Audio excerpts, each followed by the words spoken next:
তোমার নাম হ্যাঁ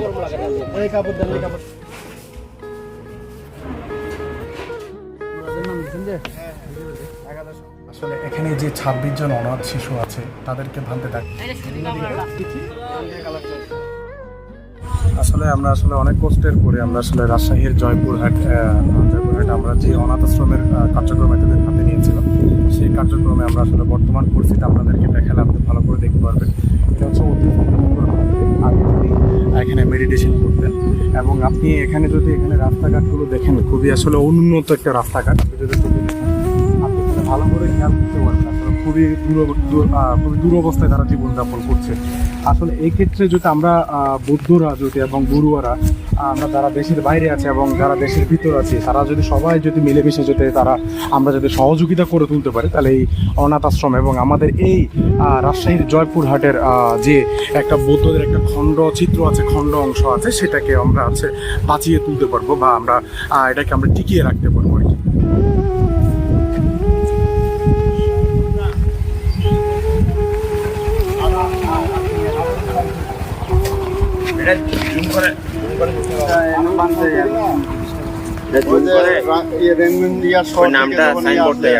আমাদের সারমেধ ভান্তে ভান্তে আসে প্রচার করলেন না 1818 সালের দিকে। আর আমরা ধরেন যে ওই 600-700 অব্দি থেকে আছি আমরা। আমাদেরকে বিলুপ্তি বারবার করে করা হয়েছে, আমাদের ধর্মটাকে ধ্বংস করা হয়েছে। এটা তো সংস্কার আপনি আমরা ধরেন যে উঠতেছি, আমাদেরকে যদি ধরেন যে সমালোচনা করা হয় তাহলে আর কি কার কাছে দরকার নেই। যেভাবে আছে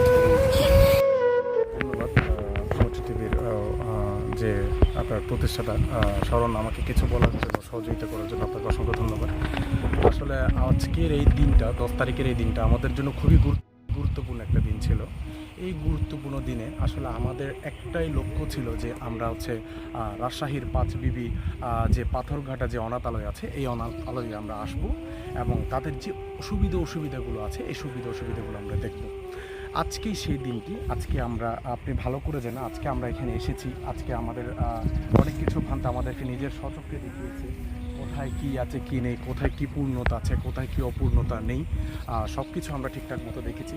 কিন্তু সবচেয়ে দুঃখজনক বিষয় আমরা দেখতে পাচ্ছি কি ভান্তে একা এখানে এই অঞ্চলে, এই একটা দুর্গম অঞ্চলে ভান্তে একাই স্ট্রাগল করে যাচ্ছে আমাদের জন্য, আমাদের বহু সমাজকে টিকিয়ে রাখার জন্য। সব দিক থেকে চিন্তা করলে আমরা যদি আমরা লক্ষ্য করি, এখানে কিছুক্ষণ আগে আমি আপনাকে দেখিয়েছিলাম অতীশ দীপঙ্কর ভান্তে যে জায়গাতে মেডিটেশন করাতেন ওইটাই মূলত ছিল আমাদের বৌদ্ধদের একটা স্থান। ওই স্থানটা আস্তে আস্তে এটা বিলুপ্ত হওয়ার পথে ছিল এবং সেটা নবরূপ দেওয়ার জন্য আমাদের সুশীলপ্রিয় ভিক্ষু আছেন, উনি আবার নবরূপ দেওয়ার চেষ্টা করছেন। এখন আমাদের করণীয়টা কি? আমাদের করণীয়টা আমরা যারা বৌদ্ধরা আছি আমরা শুধু যে আমরা উত্তরবঙ্গ দক্ষিণবঙ্গে এসব চিন্তা করলে হবে না। আমাদের বৌদ্ধ জাতিকে টিকিয়ে রাখার জন্য আমাদের সবাইকে একত্রিত থাকতে হবে এবং এই বৌদ্ধ সমাজ যে একটা ছোট একটা পল্লী আছে, এই বৌদ্ধ পল্লীটাকে বাঁচিয়ে রাখার জন্য আমাদের সকলের সহযোগিতা একান্ত প্রয়োজন। এই পর্যন্ত মৈত্রী টিভি থেকে যারা সহযোগিতা পাঠিয়েছেন, আমাদের বৌদ্ধ প্রোগ্রামী স্বেচ্ছাসেবী সংগঠন থেকে যারা সহযোগিতা পাঠিয়েছেন এবং যারা বাইরের দেশ থেকে বিভিন্নভাবে সহযোগিতা পাঠিয়েছেন তাদেরকে অসংখ্য ধন্যবাদ। তাদের এই অল্প সহযোগিতার কারণে আমরা ছোট একটা কিছু পরিসরে তাদেরকে দেওয়ার চেষ্টা করছি এবং দিতে পেরেছি বলে আমরা মনে করছি। তবে এটা শুধু এই দেওয়াতে আমি চাই এই দেওয়াতে যাতে সীমাবদ্ধতা না থাকে। সুশীলপ্রিয় ভিক্ষু যেভাবে এই একটা বিহার এবং এই একটা অনাথালয়কে যে সুন্দরভাবে নবরূপ দেওয়ার চেষ্টা করছেন, আমরা আপনাদেরকে একটু দেখাতে চাই। আপনি একটা চেষ্টা করলে দেখতে পারবেন যে এখানে যে ভান্তের যে একটা প্রতিষ্ঠান করছে সব কিছুর পিছনে কিন্তু ভান্তেরই অবদান আছে বলে আমি মনে করি। এবং পরিশেষে আপনি একটু ভিতরে গেলে দেখতে পারবেন যে তাদের কি পরিস্থিতি আছে, তারা কোন পরিস্থিতিতে আছে, তারা কোন পরিস্থিতিতে জীবনযাপন করছে, সব কিছু মিলিয়ে আমাদেরকে সব কিছু দেখা দরকার।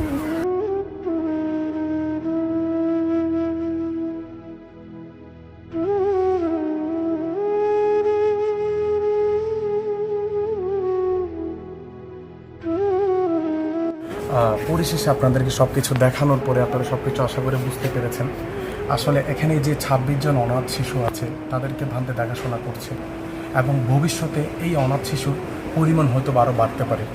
তো পরিশেষে একটা কথা বলতে চাই, এই দায়িত্ব আমাদের, এই দায়িত্ব আপনাদের, এই দায়িত্ব সবার, এই দায়িত্ব আমাদের পুরো বৌদ্ধ সমাজের।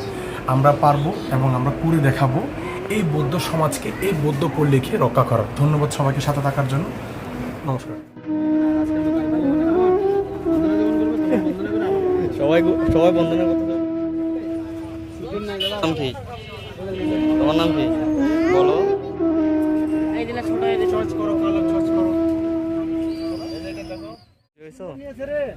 খুশি হয়েছো?